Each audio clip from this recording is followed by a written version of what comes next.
welcome to Let's Talk About Live Shopping, a series dedicated to unraveling the intricacies of the live shopping phenomenon. I'm your host, Cynthia Nelson, three-time entrepreneur, Forbes contributor, investor, and advisor.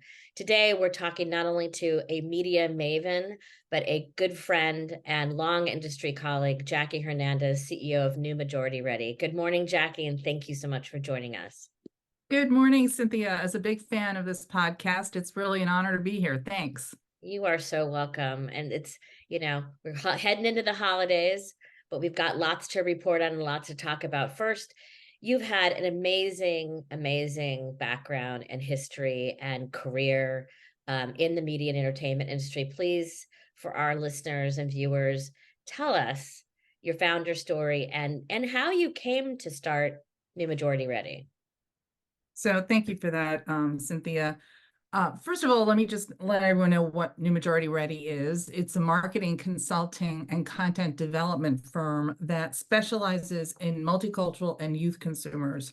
And the story behind it really is the story behind my career-long purpose, which has been to help businesses really connect and engage in meaningful ways with the changing demographics of America.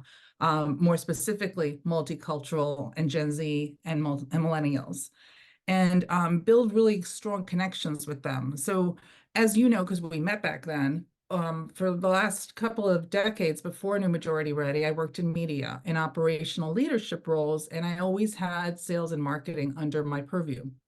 And what I would always tell my teams is there are two things that are really critical to success in the media world, and it's being hyper consumer centric and also being next generation curious, because I really believe that's where a lot of the growth will come. You want more ratings, there are a million things you can do that are tactical, but really just understanding what's going on with the consumer's taste and psyche, that's going to be what's going to be the secret sauce. You want more people to come to your e-commerce website. I would always tell people the first thing is look at the customer experience. What does it feel like? And compare it to other experiences that they have on other platforms.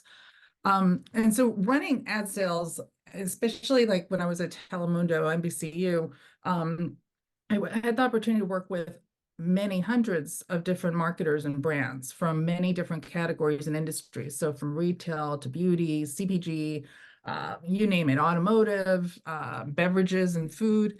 And what I always saw is that the most successful marketers were the ones that were really leaning into multicultural because they understood that the demographics were changing, and those that were also leaning into youth and what's next because they knew that that was going to drive the trends. And that's what we're seeing here in this space of live shopping. So in 2019, it was the year before the 2020 census was coming out. And I highlight that because it's important. I had seen what happened in 2000 and 2010 with the census. And I knew that 2020 was even going to be even more explosive numbers. And so I launched New Majority Ready specifically to help the businesses that I knew as soon as the census came out, from the CEOs down, you saw like a groundswell of, we need to understand multicultural. And so I wanted the company to be there to do that. And fortunately, my prediction was right. You know, if you look at America today, 53% of US households under 50 are multicultural and or blended. And out of the 50 states in this country, half of them are already multicultural majority. So the word minority really doesn't work anymore. We live in a country that is multicultural, that is inclusive, and it's increasingly diverse. And so almost 5 years later, I'm really happy with the work we've been doing.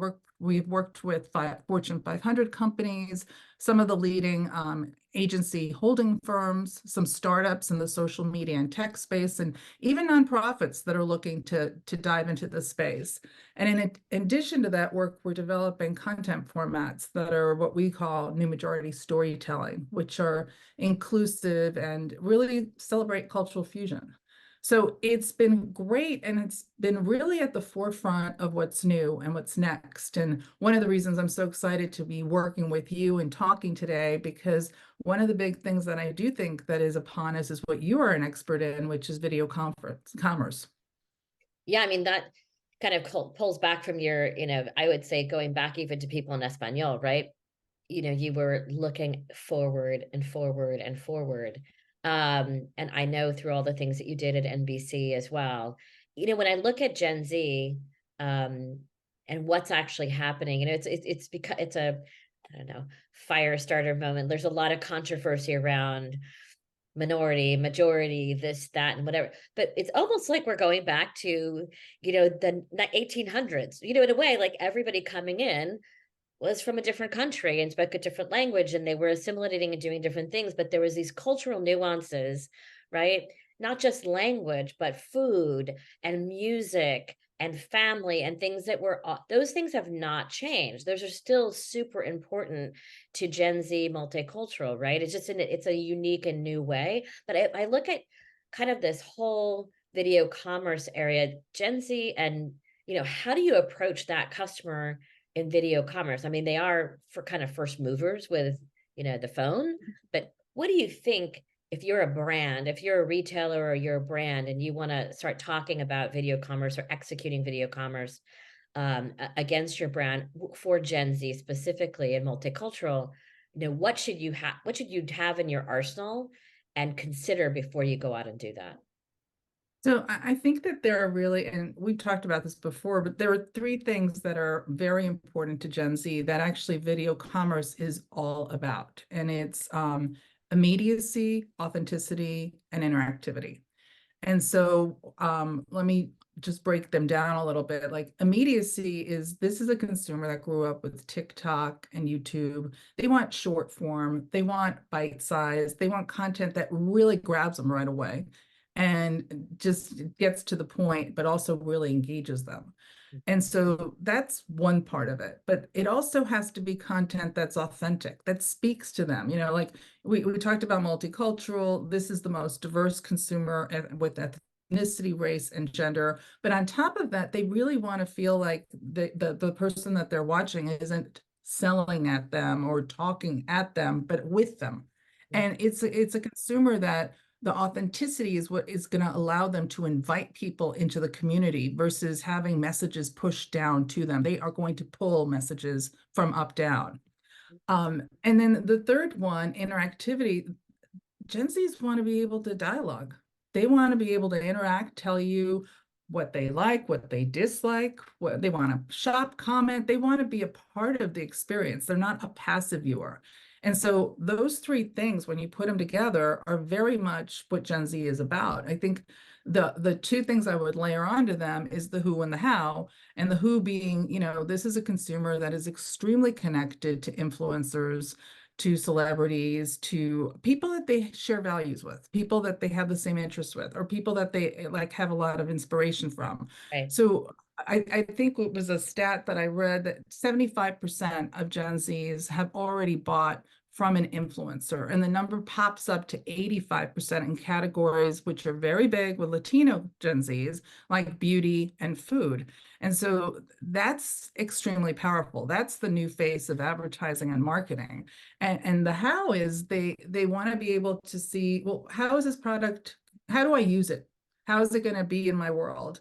How's it going to look on me? How am I going to, be better or have an easier time with this phone versus that phone? So they want the how-tos. And we've seen how DIY and how-to and edutainment continue to pull in and draw this consumer. So all of that, by the way, is like the DNA of video commerce.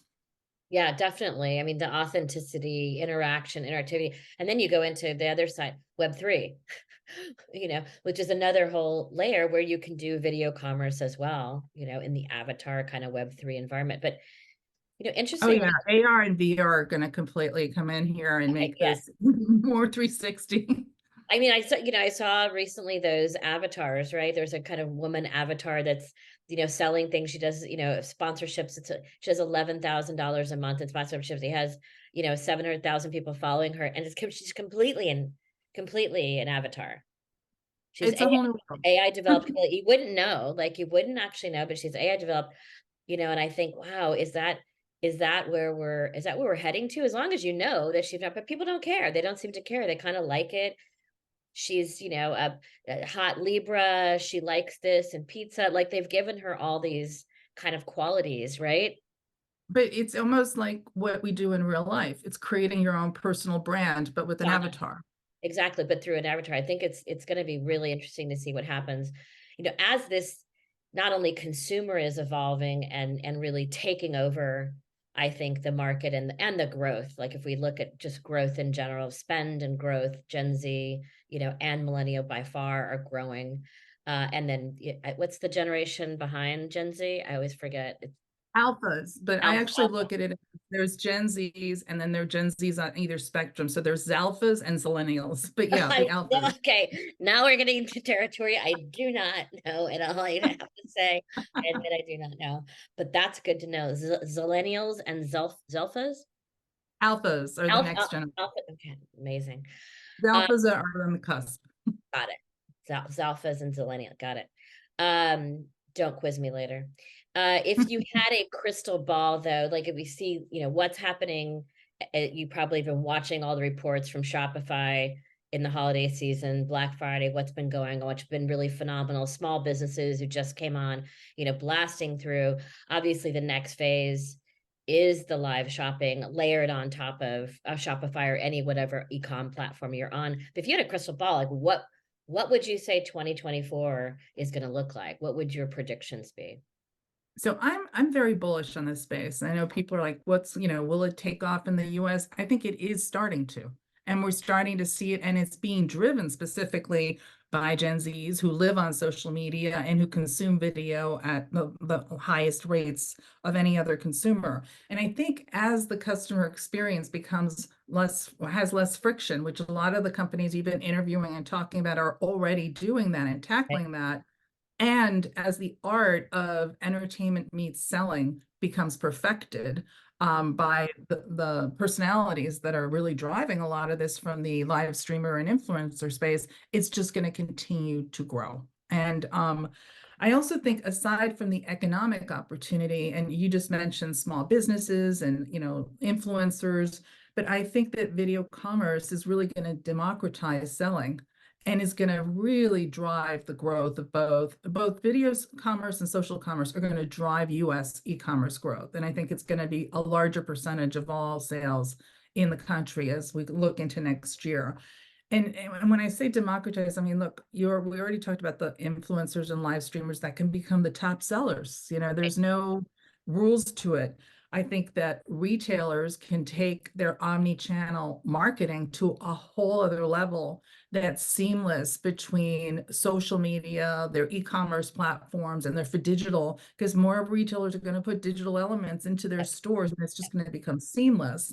And then something that you've talked about, but I think is also really interesting, is that we're seeing like a shift in industry where media companies, streamers, and fast channels can come in and also get in the game by having shoppable programming. And the new frontier of Web3 and AR and VR. So it's endless. And when you see it, it's just kind of opened it up. So it's now everyone who wants to play and understand the consumer, I go back to the beginning, can win. Yeah. I love the storytelling side that never really ends, because if you just this will date us when we listen to this a year from now, right? But the Walmart Roku announcement with their holiday, movie, rom commerce, they called it. Rom-com commerce. And I said, oh, that's brilliant, right? So it's 23 little snippets, but as she just explores and goes through this whole scenario of this Hallmark style movie, you're actually able to shop within Walmart directly on screen. I mean, that again, people would say 5 years ago, you're insane. Nobody wants to do that. But we'll see actually how well that works. I think it's a really great, both those companies are putting a lot of time and effort into shoppable media. And this is like their next kind of generation. So I see a lot of amazing things to come and lots of opportunities for I brands. completely agree. I think we're both bullish on it because we're seeing it. We're seeing what's already happened. But know And your I customer. know your customer. And I do love the whole rom commerce, and they might have even created a whole new format I for. think that I've been pretty sure they just did. I'm pretty sure they just did. Those are both smart companies. I'm pretty sure they just did, but we'll see, how well it works and see the end of the year sales through Shopify. And I know they'll add live shopping to their platforms, and they already have a bunch of partners, but we'll see what they're doing. But anyway, Jackie, as always, it's great speaking with you. And I know the audience is going to get a lot out of this. And definitely, if you're interested, contact Jackie at New Majority Ready. She's available anytime, any place, anywhere, but know your customer, no Gen Z, no multicultural. Thanks so And much. Cynthia, a pleasure as always speaking with you. Thank you.